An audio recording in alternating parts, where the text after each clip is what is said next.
করে খণ্ড খণ্ড করে ফেলার বহু চেষ্টা করা হয়েছিল, পারে নাই। দেশনেত্রী এবং খালেদা জিয়ার দূরদর্শিতা, তার রাজনৈতিক আদর্শিক বিষয়গুলি, রাষ্ট্রপতি সৈয়দ জিয়াউর রহমানের রাষ্ট্র পরিচালনার কৌশল, তার সততা, তার ব্যক্তিত্ব, তার দেশের মাটি রক্ষা করার জন্য যুদ্ধ, সবকিছু থেকে বিশ্বাস অটুট হয়ে মানুষের হৃদয়ে যুক্ত হয়ে আছে। যার কারণেই এই বিএনপিকে ভেঙে চুরে তছনছ করতে পারে নাই আল্লাহর হুকুম।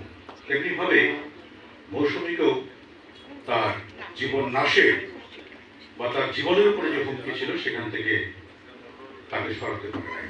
আল্লাহ পাকের রহমত ছিল, মানুষের দোয়া ছিল, তার কর্মসৎ ছিল, তার ভিতরে বিশ্বাস ছিল, যার কারণে সে এখন পর্যন্ত আজকের অনুষ্ঠানে এই গানের শিল্পী পরাণ এবং মৌসুমীকে আমি অন্তর্বান্তস্থল থেকে